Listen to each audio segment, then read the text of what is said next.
दोस्तों, कई लोगों को ऐसा लगता है कि अगर उनकी इनकम ज्यादा होती तो वो भी अमीर होते और उनके पास भी बहुत सारा पैसा होता। अगर आपको भी ऐसा लगता है तो मैं आपको एक चौंकाने वाला फैक्ट बताता हूँ। अमेरिका में जिन लोगों की सालाना इनकम $1 लाख यानी कि 70 लाख से ज्यादा है, उन्हें अपर मिडिल क्लास माना जाता है। आपको जानकर हैरानी होगी कि इन अपर मिडिल क्लास में से 40% लोग ऐसे हैं जो कि कर्ज में जी रहे हैं। इतनी ज्यादा इनकम होने के बावजूद इनके पास महीने के आखिर में $500 भी नहीं होते और अगर इनके अगले महीने की इनकम किसी कारण ना मिले तो ये लोअर क्लास की लिस्ट में आ जाएंगे। ये सिर्फ अमेरिका में ही नहीं बल्कि ऐसा ही similar data Indian middle class का भी है। इसके पीछे कई कारण हैं, जैसे कि लैक ऑफ फाइनेंशियल लिटरेसी, हमारे एक्सपेंसेस का हमारी सैलरी के साथ बढ़ते जाना और इसी कारण ओवरऑल हम अपनी लाइफ में कोई खास प्रोग्रेस नहीं कर पाते हैं और ज्यादातर मिडिल क्लास लोग मिडिल क्लास में ही रह जाते हैं। हालांकि उनका स्टैंडर्ड ऑफ लिविंग थोड़ा सा बढ़ जाता है लेकिन वो कभी भी अमीर और फाइनेंशियली फ्री नहीं हो पाते। तो ऐसे में आपके मन में ये सवाल जरूर आएगा कि आखिर लोग अमीर बनते कैसे हैं और कैसे एक नॉर्मल आदमी, वो भी कोई छोटी मोटी जॉब करने वाला, अमीर बन सकता है। अब आपको ऐसी कई सारी किताबें मिलेंगी जो कि अमीर बनने के अलग अलग तरीके बताती है, लेकिन आज जो तरीका मैं आपको बताने वाला हूँ उसके बाद आपको किसी और मेथड या रूल की शायद जरूरत कभी पड़ेगी, क्योंकि ये तरीका अमीर बनने का कोर प्रिंसिपल है। बस इस मेथड को अच्छे से फॉलो करके आप काफी जल्दी अमीर बन सकते हैं और अपनी जिंदगी को फाइनेंशियली फ्री होके जी सकते हैं। तो दोस्तों, इस वीडियो को एंड तक जरूर देखना, क्योंकि इस वीडियो में मैं आपको फाइनेंशियली लिटरेसी से जुड़ा एक बहुत ही इंपॉर्टेंट कंसेप्ट के बारे में बताने वाला हूँ, जो कि आपको वेल्थ बनाने के बारे में काफी कुछ सिखाएगा। तो इसलिए इस वीडियो को एंड तक जरूर देखना और इस चैनल पर नए हो तो इसे सब्सक्राइब जरूर कर लेना। तो चलिए जानते हैं अमीर बनने का वो रूल जो कि वेल्थ बनाने का कोर प्रिंसिपल है। दोस्तों, अमीर बनने का ये रूल कहता है कि आपके पास हमेशा एसेट्स लायबिलिटी से ज्यादा होने चाहिए। इस रूल को समझने के लिए हम सबसे पहले ये जानते हैं कि आखिर एसेट्स और लायबिलिटीज होते क्या है। एसेट्स वो चीज होती है जो कि हमें पैसे ला कर देती है और लायबिलिटीज वो चीज होती है जो हमसे पैसे खर्च करवाती है। फॉर एग्जांपल, अगर आप कुछ पैसे डिविडेंड पेइंग स्टॉक्स में इन्वेस्ट करते हो तो आपको वहां से डिविडेंड के थ्रू इनकम होती है। वो स्टॉक जितना ग्रो करेगा आप उतने ही पैसे कमाएंगे, वो होती है आपके एसेट्स। लेकिन वही अगर आपने वो पैसे इन्वेस्ट करने की जगह कोई कार या बाइक खरीदते हैं तो वो आपके लिए एक लायबिलिटीज है, क्योंकि हर महीने आपको उसकी मेंटेनेंस, फ्यूल कॉस्ट और बाकी चीजों पर पैसे खर्च करने पड़ेंगे। साथ ही लॉन्ग टर्म में उस बाइक की प्राइस काफी कम हो जाएगी और आपको उससे फ्यूचर में कम प्राइस में सेल करना होगा। लेकिन आपने जिस डिविडेंड पेइंग स्टॉक में इन्वेस्ट किया है उसके लॉन्ग टर्म में ग्रो होने के चांसेस काफी ज्यादा होंगे और आपके इन्वेस्टमेंट अमाउंट भी बढ़ता चला जाएगा, जिससे कि आपको इन्वेस्टमेंट फ्यूचर में 10 गुना, 50 गुना या उससे भी ज्यादा हो सकता है। एसेट्स या तो आपके इनकम सोर्स होते हैं या फिर वो आपको फ्यूचर में पैसा ला के देते हैं, जबकि लायबिलिटीज वो चीज होती है जो कि आपसे पैसे अभी या फ्यूचर में खर्च करवाती है। अमीर बनने के लिए आपके पास एसेट्स हमेशा लायबिलिटीज से ज्यादा होनी चाहिए। कुछ लायबिलिटीज हमारे लिए इंपॉर्टेंट भी होती है जिसके बिना हम अपनी लाइफ आसानी से जी नहीं सकते।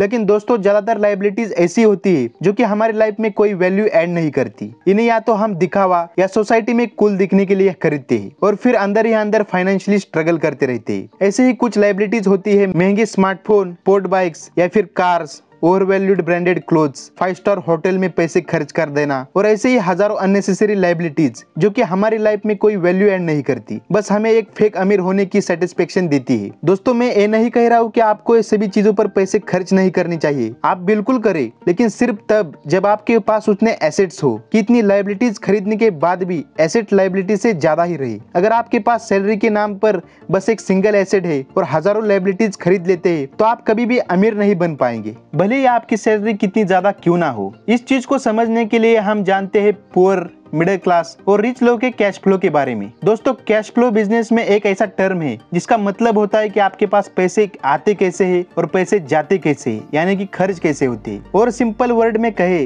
तो पैसे के आने और जाने के प्रोसेस को हम कैश फ्लो कहते हैं। जैसे कि पुअर क्लास का इंसान अपने कमाए हुए सारे पैसे को अपने एक्सपेंसेस में खर्च कर देता है और क्योंकि उसके पास कोई एसेट्स ही नहीं होता है तो उसकी इनकम भी काफी कम होती है, तो इसी वजह से उनके पास लायबिलिटीज खरीदने के लिए पैसा ही नहीं होता है। ओवरऑल उनके पास ना तो कोई एसेट्स होता है और ना तो कोई लायबिलिटीज होती है। वही एक मिडिल क्लास का इंसान थोड़ा अलग तरीके से पैसे खर्च कर देता है। ज्यादातर मिडिल क्लास लोगों के पास एक अच्छा सा सिक्योर जॉब होता है, ये जॉब ही उनके लिए एक एसेट्स होता है और साथ में ही यही एक सिंगल सोर्स ऑफ इनकम होता है। एसेट्स होने के बाद भी मिडिल क्लास लोग मिडिल क्लास में ही रह जाते हैं क्योंकि वो लायबिलिटीज खरीदने में काफी पैसा खर्च कर देते हैं। मिडिल क्लास इंसान अपने इनकम के कुछ हिस्से को एक्सपेंसेस के लिए खर्च करता है और बाकी के पैसे को वो लायबिलिटीज खरीदने में, जैसे कि बाइक्स, कार, महंगे महंगे गैजेट्स, EMI और क्रेडिट कार्ड जैसी चीजों में ये लायबिलिटीज सिर्फ खरीदने के समय ही नहीं बल्कि फ्यूचर में भी मेंटेनेंस कॉस्ट और ईएमआई के कारण महीने आपके पैसे खर्च करती रहती है। ओवरऑल मिडिल क्लास लोगों के पास जितने वैल्यू के एसेट्स होते हैं वो उतने ही वैल्यू के या फिर उससे ज्यादा वैल्यू के लायबिलिटीज खरीदते हैं, जिस कारण उनकी वेल्थ काफी स्लो ग्रो करती है या फिर कभी ग्रो करती ही नहीं है और ना ही वो कभी अमीर बन पाते हैं। इसी कारण वो हमेशा अपनी सैलरी के भरोसे ही अपनी लाइफ जीते हैं और अगर उनके 1 या 2 महीने की सैलरी ना मिले तो काफी चांसेस हो जाते हैं कि वो पुअर क्लास की गिनती में आ जाएंगे। अब हम जानते हैं रिच क्लास पर्सन के कैश फ्लो को, जो कि काफी इंटरेस्टिंग है। दोस्तों, एक रिच पर्सन के पास जो भी इनकम आती है सबसे पहले वो उनसे एसेट्स खरीदते हैं, जैसे कि stocks, mutual fund, real fund या फिर अपने बिजनेस या फिर सेल्फ ग्रोथ पर ही इन्वेस्ट करते हैं। एसेट्स खरीदने के बाद ही वो अपने एक्सपेंसेस और लायबिलिटीज पर पैसे खर्च करते हैं। वो हमेशा इसी बात पर ध्यान रखते हैं कि उनके पास एसेट्स हमेशा लायबिलिटी से ज्यादा रहे। ये एसेट्स ही उन्हें फ्यूचर में और ज्यादा इनकम ला कर देते हैं, जिससे कि और ज्यादा एसेट्स खरीद पाते हैं और अमीर बनते चले जाते हैं। फॉर एग्जाम्पल, हम दो दोस्तों की लाइफ को समझते हैं, बंटी और सनी। दोनों को ही 25 साल की उम्र में एक जॉब मिल जाती है जिसमें उन्हें 25,000 रुपए की सैलरी मिलती है। उन दोनों ने अपने कमाए हुए पैसे से लाइफ को एंजॉय करना स्टार्ट किया, लेकिन बंटी थोड़ा समझदार था। उसने साथ ही अपनी सैलरी के आधे पैसे से एक साइड बिजनेस और स्टॉक मार्केट में इन्वेस्ट करना शुरू कर दिया और वही सनी ने अपने पैसे सेव किए ताकि वो महंगे मोबाइल फोन्स, वॉचेस, बाइक्स और अपनी मनपसंद शॉपिंग पर पैसे खर्च कर सके। सनी को लगता है कि अब उसे कुछ भी पढ़ने या नई चीज सीखने की जरूरत नहीं है क्योंकि उसे तो जॉब मिल ही चुकी है। लेकिन वही बंटी ने उन चीजों को पढ़ना शुरू किया जो कि उसे स्कूल या कॉलेज में नहीं पढ़ाया गया था, जैसे कि फाइनेंस, स्टॉक मार्केट, बिजनेस और मनी मेकिंग के बारे में। अब 30 की उम्र तक बंटी का बिजनेस ग्रो कर गया और उसने इतने एसेट्स क्रिएट कर लिए कि बस इनके प्रॉफिट से ही वो हर महीने में सभी चीजें खरीद सकता है जो कि सनी ने 5 सालों में बैंक्स, ईएमआई और क्रेडिट कार्ड की मदद से खरीदे। बंटी ने अब अपने प्रॉफिट्स के आधे पैसे को री इन्वेस्ट करना शुरू किया और बाकी आधे से अपने ड्रीम्स और डिजायर को पूरा करने में लगा दी, जैसे कि अपनी ड्रीम बाइक और कार खरीदना,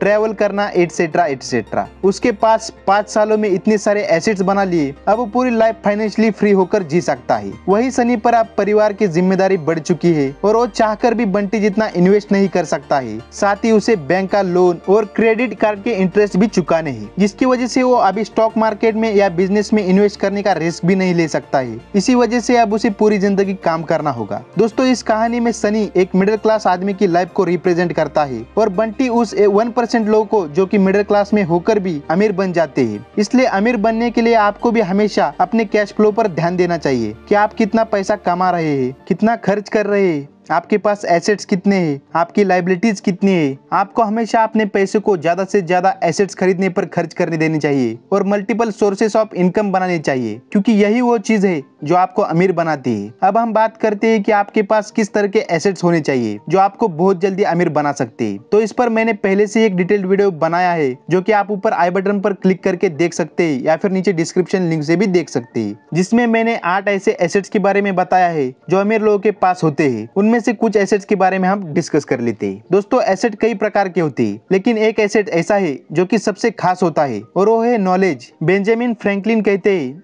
an investment in knowledge pays the best interest। यानी कि जब भी आप अपने नॉलेज को ग्रो करने में पैसा इन्वेस्ट करते हो तो ये आपके लिए सबसे वैल्यूएबल एसेट बन जाता है। नॉलेज एक ऐसा एसेट है जिसकी मदद से ज्यादातर मिलियनेयर और बिलियनेयर बने हैं। फिर भी चाहे इलॉन मस्क हो या वॉरेन बफेट, इन्होंने अपनी नॉलेज ग्रो करने में काफी समय दिया है। पूरी रॉकेट साइंस इलॉन मस्क ने सेल्फ स्टडी से ही सीखी है, जिसकी मदद से उन्होंने स्पेसएक्स जैसी कंपनी खड़ी की। वॉरेन बफेट ने भी कई हजारों किताबें पढ़ी है और तभी आज वो दुनिया के बेस्ट इन्वेस्टर बन पाए। तो इसलिए सबसे पहले आपको अपनी नॉलेज को इनहांस करने पर ध्यान देना चाहिए, जिसके लिए आप किताबें पढ़ सकते हैं या फिर इंटरनेट पर बुक समरीज देखकर भी आप अपनी नॉलेज को इंक्रीज कर सकते हैं। और इस चैनल के थ्रू मेरा यही गोल है कि मैं आप तक ऐसे वैल्यूएबल लेसन पहुंचाता रहूं। तो अगर आपने अभी तक चैनल को सब्सक्राइब नहीं किया है तो जल्दी से कर लो, क्योंकि ऐसे वैल्यूएबल वीडियोस आपके लिए लाता रहूंगा। और वीडियो को लाइक जरूर कर देना ताकि मुझे पता चले कि लोगों तक वैल्यू पहुंच रही है। तो दोस्तों, उम्मीद करता हूँ कि इस वीडियो से आपको कुछ सीखने को जरूर मिला होगा। तो मिलते हैं नेक्स्ट वीडियो में। Finally, thanks for watching.